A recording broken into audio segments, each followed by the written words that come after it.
Nós temos falado bastante em todos os textos, sobre ressurreição. O Evangelho, ele não termina com a cruz. Nietzsche uma vez disse que o Evangelho, o cristianismo terminou na cruz. Mas eu acho que ele estava completamente errado. Porque o cristianismo, ele continua até a ressurreição. Porque a fé cristã é uma fé vitoriosa. Se você diz que serve ao Senhor Jesus, e você não crê na ressurreição de Jesus, você ainda não compreendeu o Evangelho. A ressurreição é a essência do Evangelho. A morte de Cristo na cruz e a sua ressurreição. E é interessante, porque Lucas, no capítulo 24, ele fala sobre a ressurreição.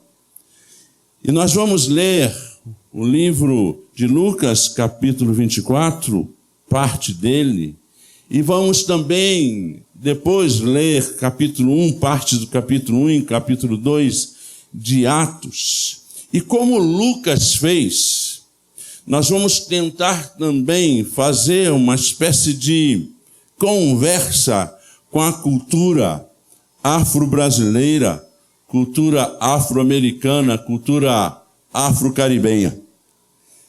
Porque Lucas faz isso. Ele utiliza-se de modelos específicos da sua cultura para falar da ressurreição de Jesus. Então nós vamos começar lendo Lucas 24, primeiro de 1 a 7. Diz assim: no primeiro dia da semana, logo ao raiar da aurora, as mulheres levaram ao sepulcro as especiarias aromáticas que haviam preparado. E encontraram removida a pedra do sepulcro. Todavia, quando entraram, não mais acharam o corpo do Senhor Jesus. Ficaram pasmas, sem saber o que fazer. De repente, 2 homens com roupas que reluziam como a luz do sol se colocaram ao lado delas. Atemorizadas, as mulheres inclinaram o rosto para o chão, e nesse momento os homens lhes questionaram: por que procurais entre os mortos aquele que vive? Por que procurais entre os mortos aquele que vive? Ele não está aqui, ressuscitou. Lembrai-vos de como vos preveni enquanto ainda estava convosco na Galileia. É impreterível que o Filho do Homem seja entregue nas mãos dos pecadores e seja crucificado e ressuscite no terceiro dia. Bendito Deus, continuamos na Tua presença e pedimos-te, Senhor, que Teu Santo Espírito, Senhor, continue falando ao coração do Teu povo nessa manhã. E que saiamos daqui, ó Deus, repletos da Tua palavra. Que continue, ó Deus, acontecendo neste lugar milagres, libertações de mentes, de coração. E que, ó Deus querido, Teu Santo Espírito nos encha com o desejo de Te servir, com a compreensão, Senhor, que um dia Jesus ressuscitou e vive está. E por isso Ele nos convoca para reivindicarmos vida para aqueles que sofrem. Pai, em nome de Jesus, fala ao coração do Teu povo esta manhã, para a honra e glória tão somente Tua, Senhor. Em nome de Jesus. Amém. Amém. Como disse, meus queridos irmãos, Lucas, ele então utiliza de modelos da sua época para falar da ressurreição. É bem verdade que falar da ressurreição parece uma espécie de utopia. a gente fala de uma coisa que a gente, obviamente, não experimentou. A gente fala a partir da nossa fé. A história, segundo até um historiador, primeiro século, Flávio Joséfo, fala até da morte de Jesus na cruz. Mas a história não fala da ressurreição. Porque a ressurreição é uma fé certeza. Você crê com o seu coração que Jesus Cristo ressurgiu. Você crê que Jesus Cristo está vivo. E isso traz em nosso coração muita esperança. Quando a gente crê na ressurreição, por mais que a gente passe por dificuldades, lutas, a gente está sempre cheio de esperança em nosso coração, porque a gente sabe que nunca é o fim. Não é o fim. Chega-se o momento em que ele disse, está consumado. Mas, numa sexta-feira ele disse isso, mas o domingo chegou. E o domingo sempre vai chegar, independente da circunstância que você experimenta. Então, crer na ressurreição é crer na vida. E aí, então, a gente entende que crer na ressurreição faz-nos também lutar constantemente para que haja vida. Se nós cremos na ressurreição, nós não podemos aceitar, por exemplo, uma política de morte na cidade do Rio de Janeiro. Porque a gente crê na vida. Se a gente crê na ressurreição, a gente não pode aceitar a quantidade de crianças que estão morrendo por falta de alimento no país. Infelizmente, cada vez mais tem aumentado o número de pessoas que estão abaixo da linha da pobreza. Quem crê na ressurreição luta pela vida, porque senão a gente joga para a contemplação e parece que nós ficamos com uma fé em si mesmada, uma fé que é focada só em mim. Eu tenho a ressurreição, a certeza da ressurreição, por isso nada mais importa. Não, é o contrário. Quem compreende a ressurreição de Cristo se importa com a vida do outro. E é interessante que a gente olha o texto da palavra do Senhor, a gente encontra, logo depois da morte de Jesus, uns discípulos completamente desapontados, desanimados. Lembra lá da história do caminho de Emaús? Andavam lá, estavam tristes. Aquele casal, possivelmente um casal, os discípulos estavam desalentados, eles desagruparam, eram um grupo, de repente ficaram todos espalhados. Do nada, eles se juntam. De repente a gente vê o grupo junto, permanente, e não somente junto, com um desejo, com uma disposição de falar do Evangelho de Jesus. A gente vê os discípulos com disposição até de morrer por causa de Jesus. A gente vê os discípulos regozijando porque sofreram em nome de Jesus. O que aconteceu? E aí então a gente olha o texto de Lucas 24, 34, que diz assim: o Senhor ressuscitou de verdade e apareceu a Simão. A questão estava aqui. Tudo mudou para eles. Uma nova vida. A experiência que eles tiveram com Jesus, a partir então da certeza da ressurreição dele, mudou completamente a visão daqueles homens. Homens que estavam desalentados, desanimados, foram motivados por uma força incrível, porque Jesus Cristo ressuscitou e apareceu para um deles, apareceu para Simão como confirmação.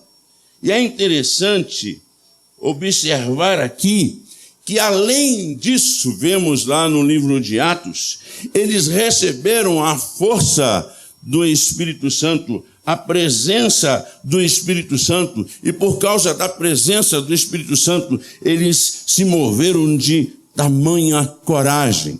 Lá em Atos capítulo 4, a gente pode então ler o texto da palavra do Senhor, que diz assim, Atos capítulo 4, Diz assim a palavra do Senhor. Versículo 18, 19. Então, convocando-os novamente, ordenaram-lhes que não falassem, tampouco ensinassem em nome de Jesus. Contudo, Pedro e João propuseram-lhes: julgai vós mesmos, se é justo diante de Deus obedecer a vós mais do que a Deus. Eles estavam cheios de disposição, empoderados pela presença do Espírito Santo e pela certeza da ressurreição. E é interessante, quando encontramos o texto que lemos anteriormente, a gente percebe Jesus Cristo aparecendo para as mulheres. E as mulheres entram no sepulcro e encontram o sepulcro completamente vazio. Completamente vazio. E aí aparece então, como lemos, os anjos dizendo para eles: olha, porque vocês estão procurando entre os mortos o que vive, ele ressuscitou. É muito interessante perceber que quem revela que Jesus Cristo ressurgiu, foi o próprio Deus através de seus anjos. Nós temos que crer nessa ressurreição, porque exatamente foi Deus quem revelou esta ressurreição. E aí, então, o Lucas, ele utiliza de um modelo chamado modelo do rapto, que era muito comum, modelo literário, na época em que ele escreveu o Evangelho. E nesse modelo é interessante que eles tinham sobre a ressurreição 3 coisas importantes que precisavam acontecer para a confirmação de que alguém tivesse ressurgido. Primeiro, o sepulcro tinha que estar vazio.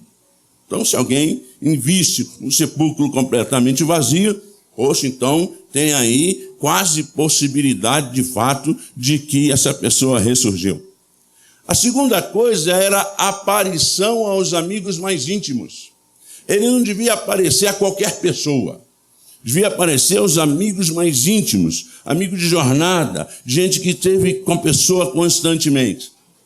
E depois, então, eles avaliavam a qualidade da pessoa, o que a pessoa foi em vida, o poder da pessoa de persuasão e as obras da pessoa, tudo isso era avaliado. Isso era uma coisa comum no período judaico-cristão, mas sobretudo dos helenistas. Os helenistas eram judeus de fala grega. Eles tinham, então, não somente a fala, mas a cultura grega na cabeça. Então, eles precisavam dessas confirmações.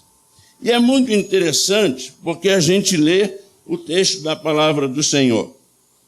O capítulo 24, versículo 3, diz então: quando entraram, não mais acharam o corpo do Senhor Jesus. Não mais acharam o corpo do Senhor Jesus.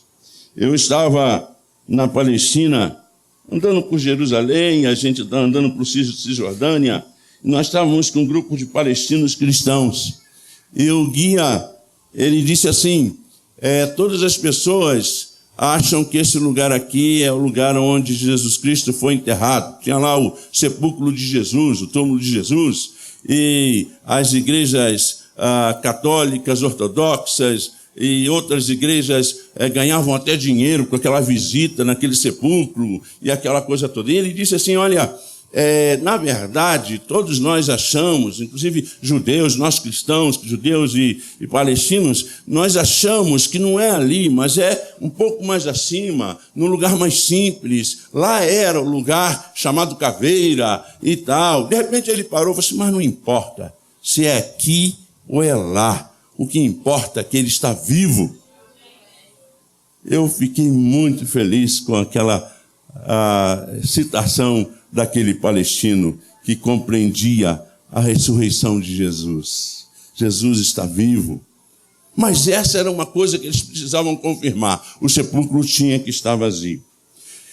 A pessoa tinha que então aparecer aos seus amigos mais íntimos. E aí então nós olhamos no texto da palavra do Senhor, capítulo 24, versículo 36 a 38. E diz assim: e aconteceu que, estando ainda conversando sobre esses fatos, o próprio Jesus apareceu entre eles e lhes saudou. Paz seja convosco. Eles ficaram atônitos e aterrorizados, pensando que estivesse vendo um espírito. Todavia, ele lhes exortou: por que estáis apavorados? E por qual motivo sobem dúvidas ao vosso coração? Eu estou aqui. Eu disse que ressuscitaria. Eu estou aqui. Aqueles discípulos ficaram assim. Ele mostrou a marca ali das suas mãos. Eles não satisfizeram. E aí Jesus Cristo então olhou: esse pedaço de pão aí, me dá um pedaço de pão para eu comer. E Jesus Cristo começou a comer o pedaço de pão. E na comunhão, no partir do pão, aqueles irmãos compreenderam a realidade da situação. Jesus Cristo estava vivo. Quando a gente celebra a ceia do Senhor, a gente celebra a ceia a um Deus vivo.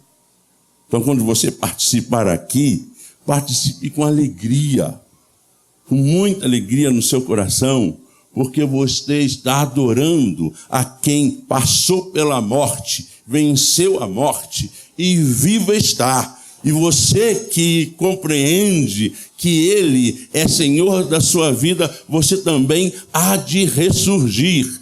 E o seu corpo há de ser transformado. E a vida virtuosa, prévia do morto ressuscitado, era para eles muito importante. Aí Lucas 24, 19. Lucas 24, 19, diz assim a palavra do Senhor: ao que ele lhes indagou, quais? E eles começaram a lhe explanar. Ora, o que ocorreu a Jesus o Nazareno, que era varão profeta, poderoso em obras, em palavras diante de Deus e de todo o povo. Aqui estava mostrando quem era Jesus. É interessante que Lucas, diferente dos outros evangelistas, ele não fica muito preso na questão do sepulcro vazio. A preocupação dele era mais o testemunho das pessoas sobre a ressurreição. Ele valoriza muito mais o testemunho das pessoas. Aí, como eu disse para você, o que tem isso a ver com a possibilidade de fazermos uma interface com a nossa cultura afro-brasileira, afro-americana, afro-caribenha? É interessante que a cultura afro, a cultura negra, tem três questões, tem algumas questões, não somente três, algumas questões muito importantes para nós fazermos um paralelo com o texto que lemos. A primeira coisa, creem os africanos, creem os afros, creem as culturas afro, tanto brasileiras quanto americanas, quanto caribenha, que nossos mortos estão vivos. Nessas culturas, há uma convicção de que a pessoa não morre. Há uma convicção, na verdade, de que a pessoa continua, seja ela na memória, seja ela se tornando um ancestral de um grupo. Há a compreensão muito nítida de que a pessoa, ela não desaparece, mas ela permanece. Essa é uma questão muito interessante. E aí, isso se faz através, então, de duas possibilidades. Como disse, primeiro, o abandono deste mundo, indo para um mundo diferente, como eles dizem. E também essa constituição em ancestrais, como eu disse, através, então, da despedida, do funeral ali, os mortos são constituídos, eles são constituídos ancestrais do grupo, e eles demonstram uma certa identidade para a pessoa e para o grupo também. Para eles, a ideia da presença na memória da pessoa faz com que ela permaneça entranhada na biografia da pessoa que continua vivendo. A gente perdeu muito disso, sobretudo na nossa igreja evangélica, que é uma igreja com uma teologia branca, europeia ou americana branca, nós perdemos muito essa ideia de olharmos para trás, para os nossos ancestrais, e de percebermos que o que nós somos hoje, nós não estamos sozinhos. Nós somos a junção de tudo que está atrás de nós. Nós somos um conjunto de coisas. Nós perdemos muito isso. E atrelamos isso a uma espiritualização. Mas é interessante que para eles, os nossos mortos estão vivos. Uma outra coisa é que, já que os mortos existem, a comunicação, na concepção afro, com esses mortos. Os mortos continuam, então, sendo parte da família, mesmo numa situação nova.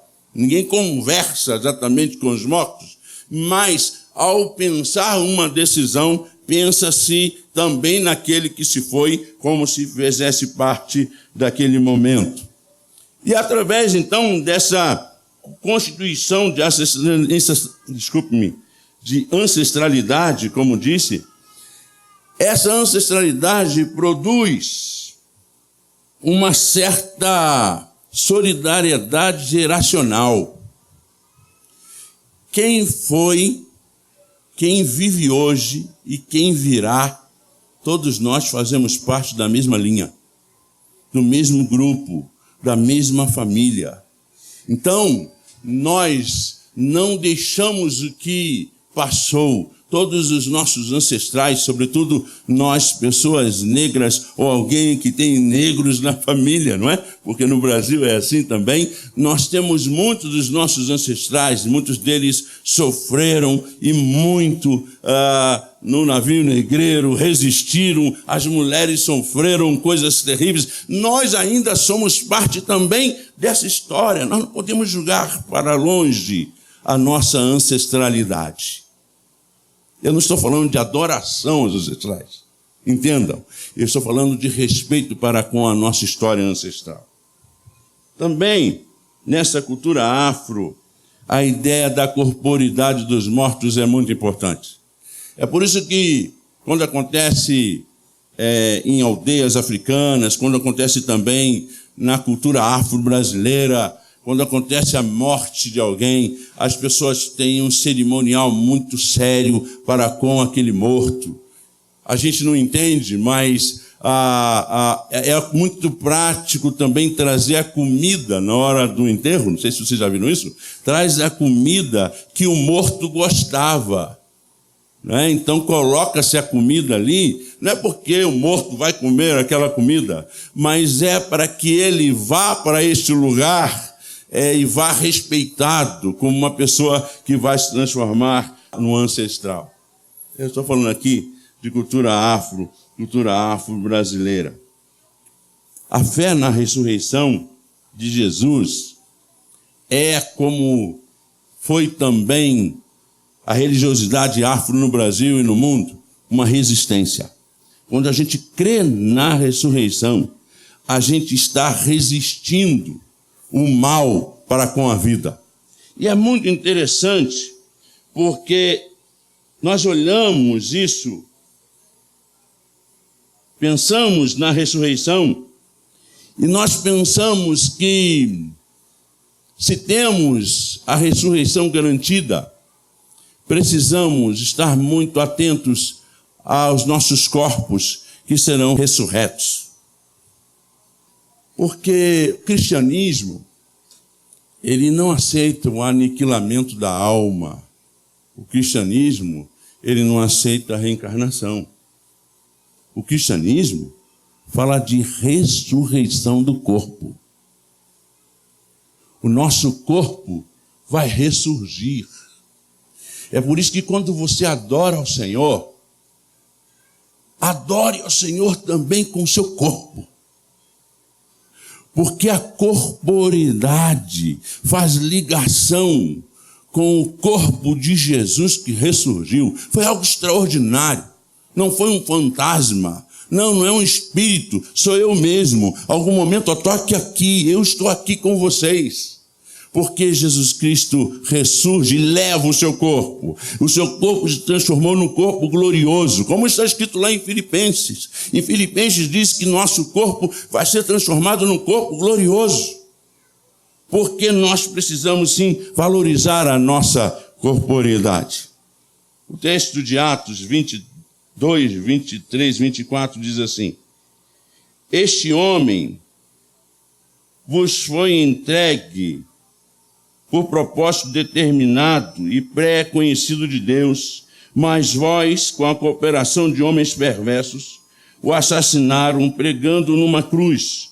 Contudo, Deus os ressuscitou dos mortos, rompendo os laços da morte, porque era impossível que a morte o retivesse. Era impossível que a morte retivesse o corpo de Jesus. Amém? Jesus assim fez. Agora, eu olho para o texto da Bíblia e eu fico pensando naqueles discípulos. A Bíblia diz que eles receberam uma nova missão.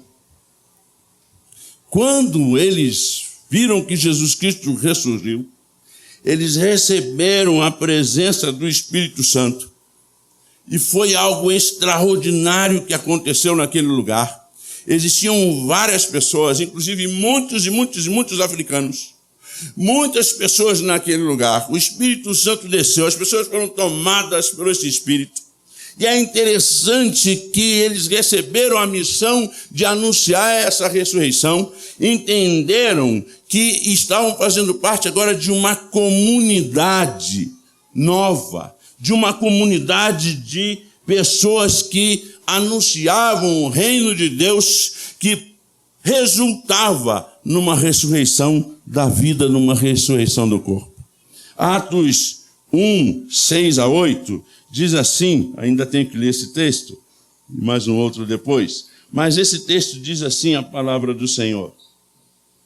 Cadê o livro de Atos? Atos capítulo 1, versículo 6. Então, os que se haviam reunido lhe consultaram: Senhor, será este o tempo em que restaurarás o reino a Israel?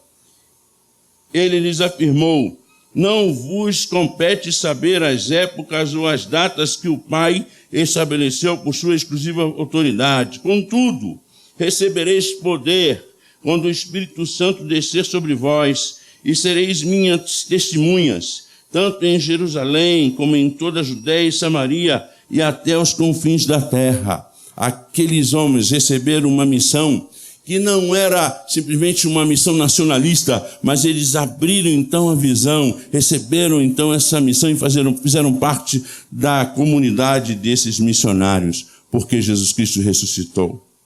Há uma relação do ressuscitado. Quando Jesus Cristo ressuscitou, ele continuou se comunicando conosco. A ressurreição de Jesus é a comunicação da vida. Se cremos que Jesus ressuscitou, se cremos nisso com uma fé, eu chamo de fé certeza, temos relação com ele e ele conosco. Se cremos na ressurreição, temos relação com o Senhor. E Atos 2, novamente, capítulo 2, versículo 15, diz assim a palavra do Senhor. Atos 2, versículo 15 a 18. Estes homens não estão embriagados, como pensais? Antes, porque são apenas 9 da manhã. Muito diferente disso, o que está ocorrendo foi predito pelo profeta Joel. Nos últimos dias, diz o Senhor, derramarei do meu espírito sobre todos os povos, e seus filhos e suas filhas profetizarão, os jovens terão visões, os velhos terão sonhos. Sobre os meus servos e as minhas servas derramarei do meu espírito naqueles dias, e eles profetizarão. E a ideia de profetizar aqui é profetizar a ressurreição, é profetizar vida. A ressurreição dos corpos é reivindicação da vida de seres humanos.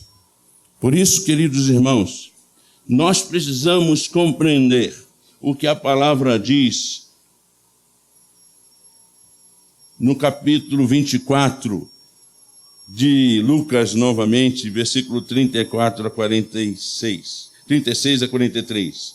E aconteceu que, estando ainda conversando sobre estes fatos, o próprio Jesus apareceu entre eles e lhes saudou: paz seja convosco. Eles ficaram atônitos, aterrorizados, pensando que estivessem vendo um espírito. Todavia, ele lhes exortou: porque estáis apavorados, e por que motivo sobem dúvidas aos vossos corações? Observai as minhas mãos, os meus pés, e vede que eu sou o mesmo. Tocai-me e comprai o que for, e tocai e comprovai o que vos afirmo. Porque um espírito não tem carne, nem ossos, como percebeis que eu tenho. E havendo dito isto, passou a mostrar-lhes as mãos e os pés. Jesus Cristo ressuscitou. Nós temos, como filhos da ressurreição, nós temos a obrigação, como servos do Senhor, de não aceitarmos a morte com naturalidade. Nós não podemos, como servos do Senhor, aceitarmos política de segurança com sniper que manda matar. Nós não podemos aceitar 11 a 15 milhões de pessoas abaixo da linha da pobreza nesse país. Nós não podemos aceitar 21 mil homens e mulheres nas ruas do Rio de Janeiro, 25 mil pessoas nas ruas de São Paulo. Nós não podemos aceitar que os nossos pretos e pretas sejam executados neste país. Por que nós não podemos? Não é ideologia política, é porque nós somos filhos do ressurreto. Porque nós temos a certeza que um dia os nossos corpos serão ressurretos, ressurgiremos, estaremos com o Senhor, glorificando o seu nome. Portanto, a nossa fé, ela não deve ser em si mesmada. Nós precisamos estar olhando para o outro, para que o outro também tenha a oportunidade de ressurgir. Aí nós podemos dizer: os nossos mortos continuam vivos em nossa memória, nos motivando à luta pela vida. Que o Senhor de nós tenha misericórdia, nos abençoe e nos motive através da sua ressurreição. Creia, Jesus está vivo, vive em você, vive em seu coração. Não importa o que você esteja experimentando, creia, Jesus vive. Ele venceu a morte. Você é mais que vencedor por amor de Cristo Jesus. Amém? Louvado seja o Senhor. Glória a Deus. Glória a Deus.